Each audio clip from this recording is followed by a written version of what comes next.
एक STM officer अपनी सहेली की शादी में जा रही थी। उसने आम लड़की की तरह कपड़े पहने हुए थे, ना कोई सरकारी गाड़ी, ना कोई सुरक्षा, बस एक आम लड़की की तरह मोटरसाइकिल चला रही थी। जब वो हसनाबाद शहर के पास पहुंची तो आगे एक पुलिस चेक पोस्ट दिखाई दिया। वहां 3-4 पुलिसकर्मी चेक पोस्ट के बाहर सड़क पर खड़े थे।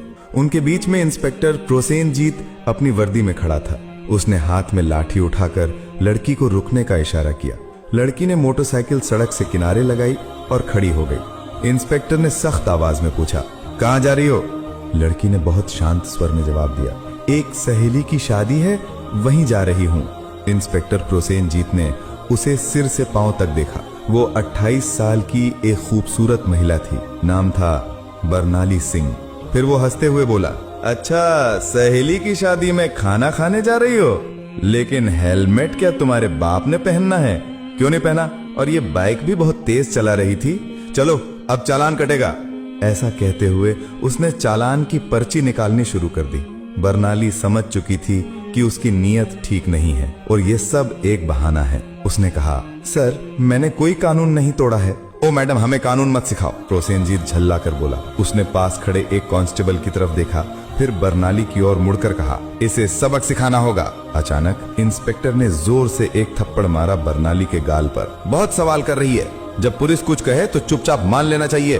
बरनाली का सिर एक पल के लिए घूम गया, लेकिन उसने खुद को संभाल लिया। उसकी आंखों में गुस्सा साफ झलक रहा था। इंस्पेक्टर हंसते हुए बोला, अब भी इसकी आंखों में घमंड है। ऐसे कितनों को ठीक कर चुका हूँ, इसे अच्छी तरह से सबक सिखाना होगा। एक कांस्टेबल आगे आया और बोला, सर, इसे थाने ले चलते हैं, वहीं इसका इलाज होगा, तब समझेगी कि पुलिस से कैसे बात की जाती है।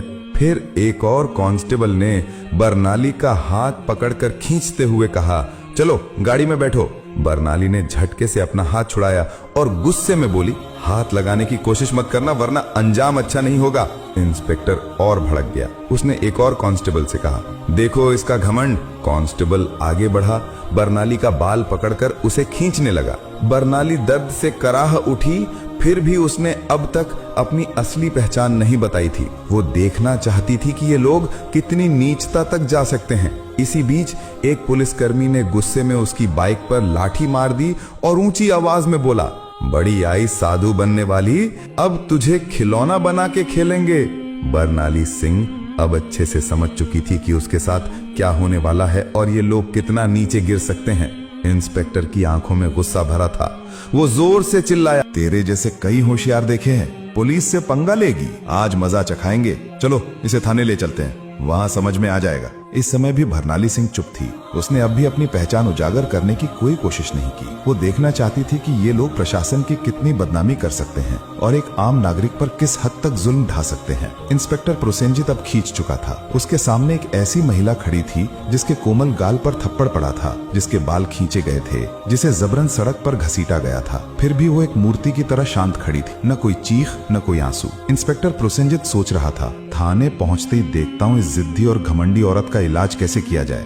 ये सिर्फ गुस्सा नहीं था, ये वो गुस्सा था जो अंदर ही अंदर सुलग रहा था। चौकी इंचार्ज इंस्पेक्टर हंसते हुए बोला, अब इसकी जबान भी चलने लगी है, चलो थाने, देखेंगे कितनी चलती है इसकी जबान। थाने में घुसते इंस्पेक्टर जोर से चिल्लाया, ओए कहाँ गए सब, चाय पानी लगाओ जल्दी, आज एक खास माल आया है। बरनाली सिंह अब भी कुछ नहीं बोली, बस थाने की दीवारों को देखती रही। वो देख रही थी कि ये लोग उन निरीह लोगों के साथ कैसा व्यवहार करते हैं जो कभी आवाज नहीं उठाते। तभी एक कांस्टेबल इंस्पेक्टर प्रोसेनजीत की ओर झुककर फुसफुसाया, क्या केस है सर? इंस्पेक्टर ने हंसते हुए कहा, अरे कुछ भी नहीं, स्पीड ब्रेक करो या हेलमेट का बहाना मारो, जो मन हो लिख दो, बस अनबर करना है और इसका घमंड तोड़ना है, ज्यादा सवाल मत कर। बरनाली सब कुछ सुन रही थी, लेकिन उसकी आंखें अब भी चुप थीं। मनो वो चाहती थी कि पुलिस की ये गिरावट खुद उनके ही मुंह से उजागर हो। इंस्पेक्टर कुर्सी पर बैठा, हाथ में पेन लिया और टेबल पर घुमाने लगा। फिर बरनाली की ओर देखकर पूछा, नाम क्या है, कहाँ रहती है, किसकी बेटी है? बरनाली चुप रही। फिर इंस्पेक्टर बोला, सुनाई नहीं देता, नाम क्या है तेरा? लेकिन बरनाली की चुप्पी अब भी पत्थर की दीवार जैसी अडिग। तभी इंस्पेक्टर ने जोर से मेज पर हाथ मारा, इतनी जोर से कि आवाज पूरे थाने में गूंज उठी। फिर गुस्से से चिल्लाया, सुनाई नहीं देता, नाम बता जल्दी। बरनाली ने मुंह घुमाकर शांत स्वर में उत्तर दिया, जी सुमिता शर्मा। इंस्पेक्टर उसके चेहरे की ओर देखकर हंसते हुए बोला, हो बड़ी चालाक लड़की है तू, झूठ बोलने में तुझे खासा तजुर्बा है, लेकिन याद रख ज्यादा होशियारी महंगी पड़ती है। एक भी गलती की तो पछताने का मौका तक नहीं मिलेगा। फिर बरनाली सिंह को जबरदस्ती उस सड़ी हुई हवालात में डाल दिया गया जहां पहले से 2 कैदी मौजूद थे। उनमें से एक कैदी ने बरनाली की ओर देखते हुए पूछा, बहन तूने क्या गुनाह किया है? बरनाली ने हल्की सी मुस्कान दी लेकिन कुछ नहीं बोली। अब वो बस देख रही थी ये पूरा सिस्टम कितना सड़ चुका है। अगर एक एसडीओ को बिना वजह अंदर किया जा सकता है तो आम आदमी की हालत तो सोच पाना भी मुश्किल है। अब वो उस कोठरी के कोने में बैठी थी, सब कुछ देख रही थी, सुन रही थी और हर एक हरकत को समझ रही थी। उधर इंस्पेक्टर प्रोसेनजीत एक झूठी रिपोर्ट बना रहा था। उसने आदेश दिया, इसके ऊपर चोरी और ब्लैकमेलिंग का केस ठोक दो, और फाइल पर हाथ मारते हुए बोला, चलो जल्दी। एक कांस्टेबल ने हिचकते हुए पूछा, लेकिन सर बिना सबूत? प्रोसेनजीत हंसते हुए बोला, इस थाने में सबूत लाए नहीं जाते, बनाए जाते हैं। कुछ देर बाद एक कांस्टेबल कोठरी में आया और बरनाली के कंधे पर जोर से हाथ मारा। तभी इंस्पेक्टर प्रोसेनजीत ने भी हाथ उठाया ही था कि तभी दरवाजे पर एक भारी कड़क आवाज गूंजी, रुको। सभी लोग घूमकर दरवाजे की ओर देखने लगे। वहां सीनियर इंस्पेक्टर संजय वर्मा खड़ा था। उसकी छवि बाकी अफसरों से कुछ बेहतर मानी जाती थी। वो अंदर झांका और महिला की हालत देखकर उसके माथे पर बल पड़ गया। उसने सख्त स्वर में पूछा, ये सब क्या हो रहा है? प्रोसेनजीत हंसते हुए बोला, कुछ नहीं सर, एक सड़क की औरत ज्यादा अकड़ दिखा रही थी, सबक सिखा रहा हूँ। संजय ने बरनाली को ध्यान से देखा। उसका व्यवहार किसी आम महिला जैसा नहीं लग रहा था। उसने पूछा, इसका अपराध क्या है? प्रोसेनजीत थोड़ा घबरा गया और बोला, अब सर चेकिंग में बदतमीजी कर रही थी। अब संजय को शक होने लगा। उसने बरनाली से सीधे पूछा, तुम्हारा नाम क्या है? बरनाली फिर भी चुप रही। प्रोसेनजीत हंसते हुए बोला, देखिए सर, नाम भी नहीं बता रही है। अब संजय पूरी तरह सतर्क हो गया। उसने सख्त आदेश दिया, इसे अलग कोठरी में रखो, अकेले। प्रोसेनजीत चौंक गया, लेकिन सर, संजय ने कठोरता से कहा, मैं खुद इसके पास रहूंगा। उसके आदेश पर बरनाली को एक और अलग कोठरी में ले जाकर बंद किया गया। वो कोठरी पहले वाली से भी ज्यादा बदबूदार और अंधेरी थी। बरनाली ने चारों ओर नजर दौड़ाई। एक कोने में एक टूटी हुई मेज पड़ी थी और पास ही एक जंग लगी लोहे की छड़। अब वो इस सड़े गले सिस्टम का असली चेहरा और भी करीब से देख रही थी। हर एक पल उसकी आंखें ये समझ रही थीं, कानून अब सिर्फ फाइलों तक सीमित रह गया है। इसी बीच एक कांस्टेबल दौड़ते हुए आया और बोला, सर बाहर एक बड़ी गाड़ी खड़ी है। प्रोसेनजीत चौंक गया, पूछा, कौन सी गाड़ी? कांस्टेबल घबराते हुए बोला, सर सरकारी गाड़ी। प्रोसेनजीत तुरंत बाहर गया। गाड़ी के अंदर झांकते ही उसके होश उड़ गए। वो भागकर वापस आया और धीमी आवाज में बोला, सर। प्रोसेनजीत झुंझलाकर बोला, क्या हुआ? कौन आया है? कांस्टेबल कांपते हुए बोला, सर कमिश्नर साहब आए हैं। प्रोसेनजीत का चेहरा फक पड़ गया। सीनियर इंस्पेक्टर संजय वर्मा भी सतर्क हो गया। अब मामला सीधे ऊपर तक पहुंच चुका था। कमिश्नर साहब थाने में दाखिल हुए। उनकी आंखों में गुस्सा साफ झलक रहा था। उन्होंने प्रोसेनजीत की ओर देखकर सख्त स्वर में पूछा, इंस्पेक्टर प्रोसेनजीत, ये क्या तमाशा चल रहा है यहाँ? प्रोसेनजीत घबरा गया और बोला, कुछ नहीं सर, एक छोटा सा केस है बस। कमिश्नर साहब ने टेबल से फाइल उठाई और ध्यान से पढ़ने लगे। उनके माथे पर शिकन आ गई। फिर वो कोठरी की तरफ झांके और बोले, ये कौन है? प्रोसेनजीत तुरंत बोला, सर इस महिला पर 420 और धोखाधड़ी का केस है। कमिश्नर ने सीधा सवाल किया, तुम्हारे पास सबूत है? फिर दोबारा बोले, कोई भी सबूत है तुम्हारे पास?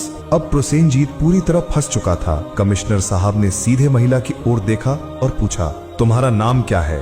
और तभी पहली बार बरमाली सिंह ने हल्की सी मुस्कान दी और कहा, एसडीओ बरनाली सिंह। थाने में एकदम सन्नाटा छा गया। हर चेहरा पीला पड़ गया। प्रोसेनजीत के हाथ पांव कांपने लगे। बाकी सभी कांस्टेबल हैरान होकर एक दूसरे की ओर देखने लगे। प्रोसेनजीत के पैरों तले जमीन खिसक गई। जिस महिला को वो एक मामूली अपराधी समझ रहा था, वो थी वही अधिकारी जो पूरे जिले की प्रशासनिक व्यवस्था संभालती थी। वो कोई आम औरत नहीं थी, वो थी स्वयं एसडीओ बरनाली सिंह। जिस महिला को सड़क पर घसीटा गया था, जिसके बाल खींचे गए थे, जिसे थप्पड़ मारा गया था, जब ये सच्चाई सबके सामने आई, पूरे थाने में हड़कंप मच गया। सभी कांस्टेबल स्तब्ध हो गए। कमिश्नर साहब ने तेज गुस्से से भरी नजर से इंस्पेक्टर प्रोसेनजीत की ओर देखा और गरजते हुए बोले, प्रोसेनजीत, तुझ में इतनी हिम्मत आई कैसे कि तू एक सीनियर ऑफिसर पर झूठा आरोप लगाने की जुर्रत कर बैठा? प्रोसेनजीत कुछ बोलने की कोशिश कर ही रहा था कि तभी पास में खड़े सीनियर इंस्पेक्टर संजय वर्मा जोर से बोले, सर मैंने पहले ही कहा था कि यहाँ कुछ ना कुछ गड़बड़ है। अब प्रोसेनजीत पूरी तरह अकेला पड़ चुका था। तभी पहली बार बरनाली सिंह ने अपनी शांत लेकिन दृढ़ आवाज में सीधा फैसला सुना दिया, प्रोसेनजीत, अब तेरी नौकरी गई, तेरा सस्पेंशन पक्का और तेरे खिलाफ अब केस भी चलेगा। ये सुनते ही प्रोसेनजीत का चेहरा जैसे सफेद पड़ गया, सांस अटकने लगी। बाकी पुलिसकर्मी भी उससे नजरें चुराने लगे। संजय वर्मा ने तुरंत आदेश दिया, हवलदार साहब, इसे पकड़ो और लॉकअप में डालो। लेकिन तभी प्रोसेनजीत ने अपनी जेब से एक मुड़ा हुआ कागज निकाला और मुस्कुराते हुए बोला, रुको मैडम, ये पहले देख लो, फिर जो करना हो कर लेना। उसने कागज आगे बढ़ाया। कमिश्नर और बर्नाली दोनों की नजरें एक साथ उसकी ओर गईं। प्रोसेनजीत बोला, ये लो मेरा ट्रांसफर ऑर्डर। 3 दिन पहले ही मेरा तबादला हो चुका है। अब चाहे तुम जितना भी गुस्सा करो, मुझे नौकरी से नहीं निकाल सकती। पूरे थाने में फिर एक बार सन्नाटा छा गया। बर्नाली ने वो कागज हाथ में लिया और ध्यान से पढ़ा। कमिश्नर ने संजय वर्मा की ओर तीखी नजर डालते हुए कहा, जाओ देखो ये कागज असली है या सिर्फ दिखावा। संजय ने कंप्यूटर रिकॉर्ड खंगाला और फिर सिर उठाकर बोला, सर ये असली है, लेकिन अब तक इसने नए इंस्पेक्टर को चार्ज नहीं सौंपा है। यानी अभी तक यहाँ का आधिकारिक इंस्पेक्टर यही है और सारे कुकर्म इसी के कार्यकाल में हुए हैं। अब इसे कोई नहीं बचा सकता। बर्नाली सिंह ने प्रोसेनजीत की आंखों में आंखें डालकर कहा, अब तेरा नया ठिकाना वही होगा जहाँ तू दूसरों को डाला करता था। कमिश्नर ने भी सिर हिलाकर उसकी बात पर अपनी मुहर लगा दी। जैसे ही 2 कांस्टेबल उसे पकड़ने आगे बढ़े, प्रोसेनजीत फिर से चाल चल गया और जोर से बोला,